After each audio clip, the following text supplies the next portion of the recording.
퇴행성 질환들이죠. 쉽게 얘기해서 달아서. 퇴행성 관절염이에요 그러면 그럼 왜 제가 그게 생겼을까요? 그래서, 어머니 지금 나이가 60이신데 20살 때 사진하고 지금 사진 비교해 보시면은 뭐가 달라졌어요? 늙었죠? 그래서 퇴행성 관절염은 동의어가 노화입니다. 가장 처음 하는 거는 엑셀 제일 먼저 찍죠. 어떤 점을 주로 보실까요? 전체 다리의 배열을 봐요. 이 사람이 일자 다리냐, 오다리냐, X자 다리냐. O다리면은 안쪽이 많이 다를 것이고 X다리면 바깥쪽이 많이 닳겠죠. 많이 닳아지면 더 많이 꺾이겠죠. 그쪽으로 더 많이 갈리고 그러면서 악순환을 밟아서 관절염이 가속화됩니다. 마디마디 속 이야기 우리 동네 정형외과.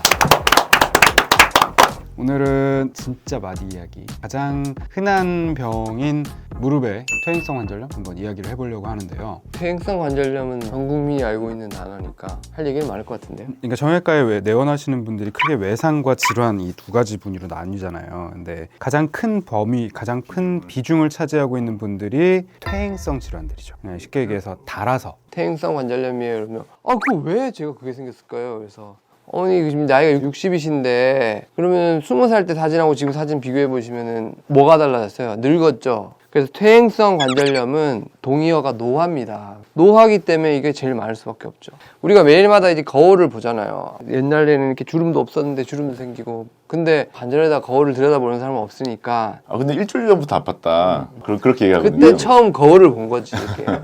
그리고 이제 팔 같은 경우에는 딛는 관절이 아니잖아요. 다리는 서 있거나 걷거나 항상 쓰게 되기 때문에 이제 무릎이나 발목이나 고관절 같은 경우에는 이제 조금 안 좋아도 사실 통증이 좀 빨리 느껴지는 편이라서 퇴행성 관절염이 생겼을 때는 좀 더 많이 환자분들이 그런 고통을 호소하기 때문에 병원을 많이 빨리 찾게 되죠. 환자분들이 많이 물어보시는 게 그러면 관절염이니까 그럼 염증이 있는 건가요? 염증이. 이게 그러면 어떤 종류의 염증인 거라고 설명을 하세요? 균이 들어가서 생긴 염증 이런 거는 좀 다르고, 관절염이 생기면 이런 연골 같은 게 좀 벗겨지고 하면 그 연골 하부에 이런 염증을 일으키는 그런 세포들을 자극하는 그런 염증 물질들이 많이 쏟아져 나온다고 하더라고요. 그래서 그런 것 때문에 내가 아프다 이렇게 이제 느끼는 거죠. 이게 연골이 이제 매끈매끈할 때는 마찰 없이 이렇게 움직이는데 약간 이렇게 연골이 까지고 아구가 잘 안 맞아서 약간 울퉁불퉁하게 되면은 이제 이렇게 마찰이 생기잖아요. 그러면서 자극이 되는 거죠. 그게 아주 오래되면 약간 또 그게 또 매끈매끈해져요. 그럼 또 통증이 또 가라앉고 이런 경우도 있거든요. 관절염이 아주 많이 진행되는 사람들은 또 덜 아파지기도 하고 그런 게 이제 그런 원인일 수가 있는 게 염증이 또 가라앉는 경우도 있고 그렇습니다. 사람 몸이 항상성이 있어서 어떤 여러 가지 노화라든지 이런 거에 대해서도 또 계속 반응을 하거든요. 그래서 증상이 오르락내리락 하죠. 이제 이게 왜 그러는지를 이해를 잘 못하시면은 아니 왜 어제는 안 아팠는데 왜 오늘은 아프고 왜 이게 이렇게 오락가락 하는 거냐, 50년간 계속 나이를 먹어왔는데 왜 여태까지 계속 안 아프다가 왜 이제 와서 아픈 거냐, 이제 환자분들께 납득을 시켜드리기가 굉장히 어려울 수 있죠. 통증이라는 거는 결국은 더 이상 이 부분을 쓰지 마라는 내 몸의 신호라고 보시면 되거든요. 거꾸로는 노화가 진행하고 있지만 아직 써도 뭐 별 문제가 없는 상태에서는 통증이 발생하지 않는 그런 메커니즘이라고 대충 이해하시면 돼요. 환자들이 병원에 오면 이제 그 진단을 해야 되는데 가장 처음 하는 거는 엑셀 제일 먼저 찍죠. 어떤 점을 주로 볼까요? 전체 다리의 배열을 봐요. 이 사람이 일자 다리냐, 오다리냐, X자 다리냐. 이제 그게 좀 중요하고요. 왜냐면 이제 오다리나 이런 분들이 이제 관절염이 좀 더 잘 생기거든요.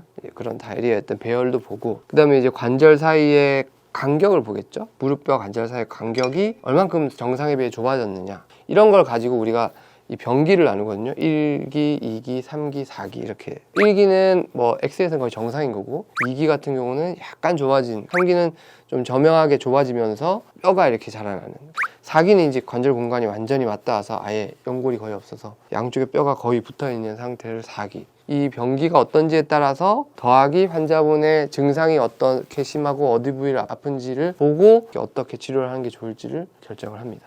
구독! 그러면 치료를 이제 처음 시작한다고 하면 어떤 순서로 치료를 하시게 돼요? 기본적으로는 일단 운동하고 물리치료하고 이런 걸 먼저 시작해 보겠죠. 주사를 맞든지 2, 3단계 뭐 이 정도까지는 이제 그런 치료들을 할 수 있는데, 뭐 주의할 점은 이제 4단계에서는 연골 주사 같은 치료는 법적으로도 금지가 돼 있어요. 실제로 효과가 없는 걸로 돼 있기 때문에 오히려 또 세균 감염 이런 걸 또 불러일으킬 수 있어서 또 권장되지 않는 치료이고, 중도 이상의 퇴행성 관절염에서는 여러 가지 치료를 이미 했고 그 치료에 실패했다면은 또 수술적 치료도 고려를 해야 될 수가 있겠죠. 퇴행성 관절염 하면 환자분들 관절염이에요 이러면은 제일 걱정하시는 거 있잖아요. 인공관절이니까. 근데 인공관절은 제일 마지막이니까. 보통 이제 인공관절을 하기 전에 저희가 이제 하는 수술들이 몇 가지가 있습니다. 인공관절 수술이라는 것 자체가 수명이 있기 때문에 너무 젊은 그 연세 때 수술하시게 되면은 반드시 중간에 재수술을 한번 하시게 돼요.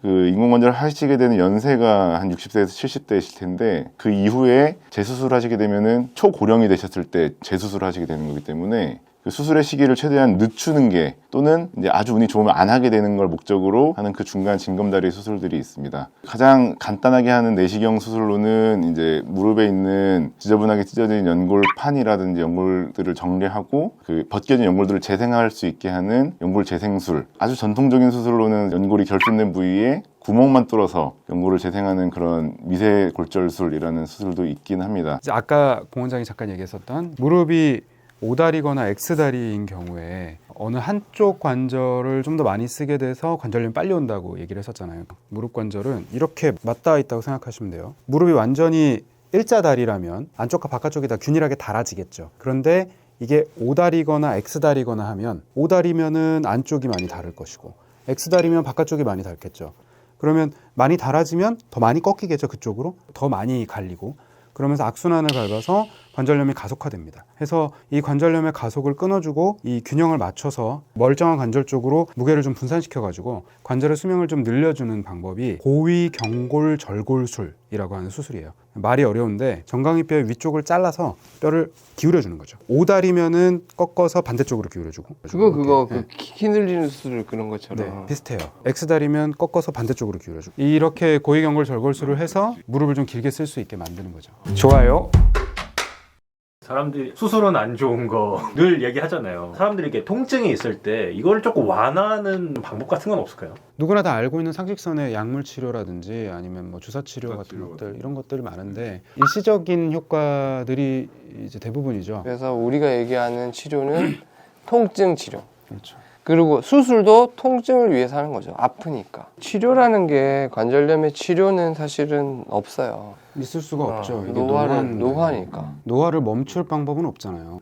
그런 걸 우리가 얼마나 좀 늦추냐 뭐 이런 정도지 막거나 역전시키는 방법은 이제 없다고 봐야죠. 늦추는 방법 없냐고 환자들이 많이 물어보잖아. 그럼 또 이제 공자님 말씀 나오는 거죠. 그러니까 근력 운동을 하시고 체중을 잘 조절하시고 충분한 수면에 몸에 좋은 걸 드시고 유일한 보호 효과는 근육량. 근육량이 관절염 보호 효과가 있어요.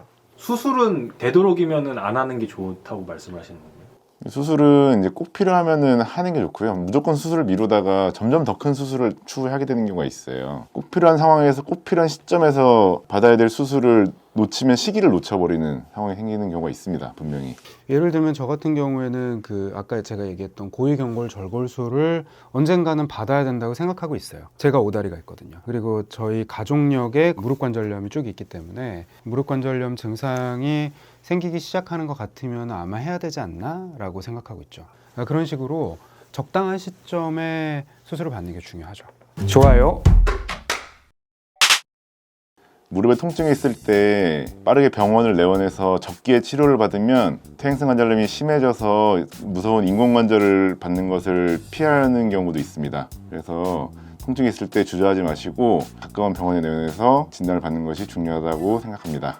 퇴행성 관절염도 노화의 일종이기 때문에 결국은 누구에게나 언젠가는 다 찾아옵니다. 무릎에 통증이 생겼다고 너무 낙담하거나 좌절하지 마시고요. 여태까지 아프지 않아서 몰랐을 뿐이지 사실은 내 몸 안에서 계속 진행되고 있었던 거가 이제 드러났을 뿐인 일이니까 증상이 생기기 시작하면 의사를 찾으셔서 적절한 조언과 치료를 받기 시작하시면 많이 불편하시지 않게 잘 관리하실 수 있을 겁니다.